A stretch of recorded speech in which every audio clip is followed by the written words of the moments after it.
ഇത് നൽകാതിരിക്കുക, തുടർച്ചയായിട്ട് അവഗണിക്കുക, ഇത്രയും കാര്യങ്ങൾ ചെയ്തിട്ടും ഒരു പ്രഖ്യാപനവും നടത്താതിരിക്കുക, കേരളം ആവശ്യപ്പെട്ടതിന് ശേഷം മിക്കവാറും എല്ലായിടത്തും എയിംസ് അനുവദിക്കുക, ആ വിവേചനം കേരളം ചർച്ച ചെയ്യുമെന്നായി കഴിഞ്ഞപ്പോൾ ആവശ്യമില്ലാത്ത ഒരു വിവാദം സൃഷ്ടിക്കാനുള്ള ശ്രമം മാത്രമായി അവനെ കണ്ടാൽ മതി.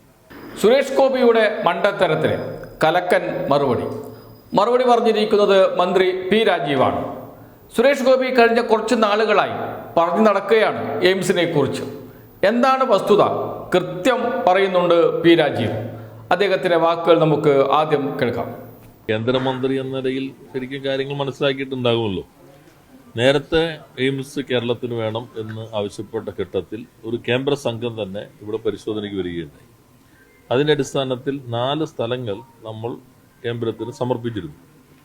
അതിനുശേഷം 4 പറ്റില്ല, 3 സ്ഥലങ്ങൾ ഒരു സ്ഥലമായി തന്നെ നിശ്ചയിച്ച് തരണം എന്ന് ആവശ്യപ്പെട്ടു. ആ ഒരു സ്ഥലം എന്ന നിലയിൽ നമ്മൾ കോഴിക്കോട് ആണ് നിർദ്ദേശിച്ചത്.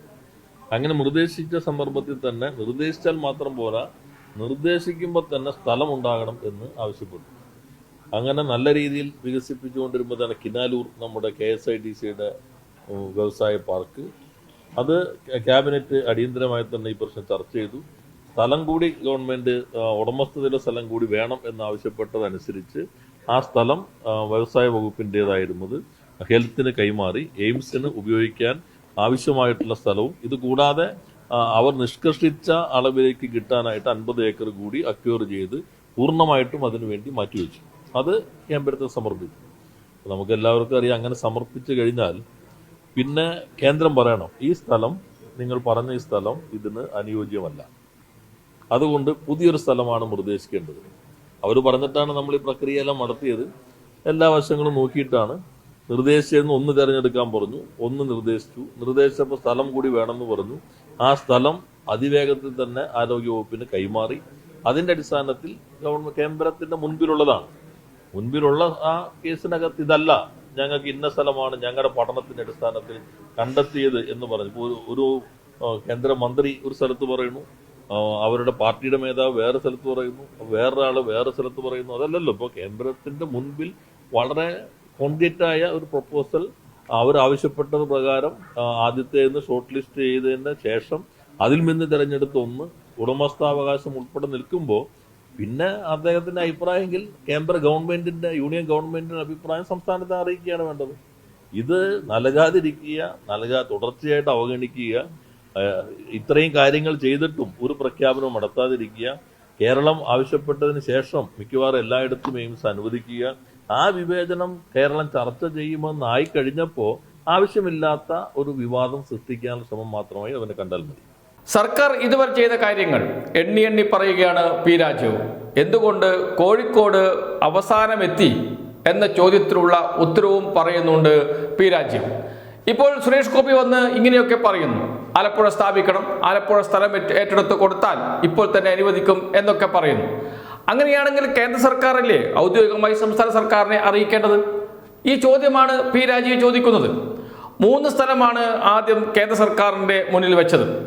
അപ്പോൾ കേന്ദ്ര സർക്കാർ പറഞ്ഞു പറ്റില്ല, ഒരു സ്ഥലം മാത്രമായി കണ്ടെത്തണം, അത് ഏറ്റെടുക്കണം, സർക്കാർ ഉടമസ്ഥതയിലായിരിക്കണം എന്നുകൂടി അറിയിച്ചു.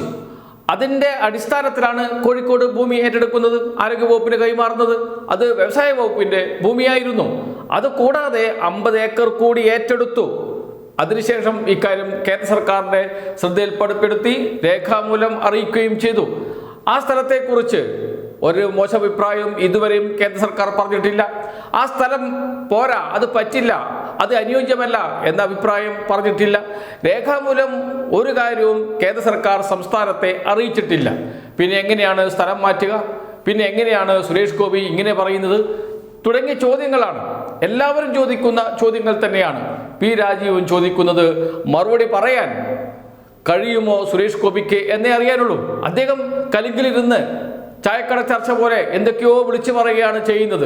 നടപടിക്രമങ്ങൾ എന്തൊക്കെയാണ്, എങ്ങനെയൊക്കെയാണ് കാര്യങ്ങൾ നീങ്ങേണ്ടത്, എങ്ങനെയാണ് സർക്കാർ കാര്യങ്ങൾ നടക്കുന്നത്, ഇതേക്കുറിച്ചൊന്നും ഒരു ധാരണയുമില്ല സുരേഷ് ഗോപിക്ക്.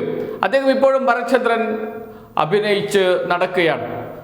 എന്തായാലും കേന്ദ്രമന്ത്രിയാണ്. കേന്ദ്രമന്ത്രി എന്ന നിലയിൽ കേരളത്തിന് ഇതുവരെയും ഒരു പദ്ധതിയും കൊണ്ടുവന്നിട്ടില്ല എന്ന് മാത്രമല്ല ഉള്ളത് മുടക്കാൻ ശ്രമിക്കുകയാണോ ചെയ്യുന്നത്? വിവാദമുണ്ടാക്കി അത് മുടക്കാൻ ശ്രമിക്കുകയാണോ എന്ന ചോദ്യമാണ് ഉയരുന്നത്. പി രാജു ചോദിക്കുന്ന ഒരു ചോദ്യമുണ്ട്. അവസാന ഭാഗത്ത് പറഞ്ഞ ഒരു ന്യായമുണ്ട്. അദ്ദേഹം പറയുന്നത് എയിംസ് കേരളത്തിന് തരാൻ സാധ്യതയില്ല. അത് ചർച്ചയാകുമ്പോൾ മറ്റൊരു കാര്യം പറഞ്ഞ് വിവാദമുണ്ടാക്കി യഥാർത്ഥ ചർച്ചയെ വഴിതിരിച്ചു വിടാനാണോ ഈ ശ്രമം? ഈ ചോദ്യവും ഉയരുന്നുണ്ട്. ആ ചോദ്യത്തിന് സുരേഷ് ഗോപി മറുപടി പറഞ്ഞേ തീരൂ. ഏറ്റവും ചുരുങ്ങിയത് BJP നേതാക്കളെങ്കിലും മറുപടി പറഞ്ഞേ തീരൂ.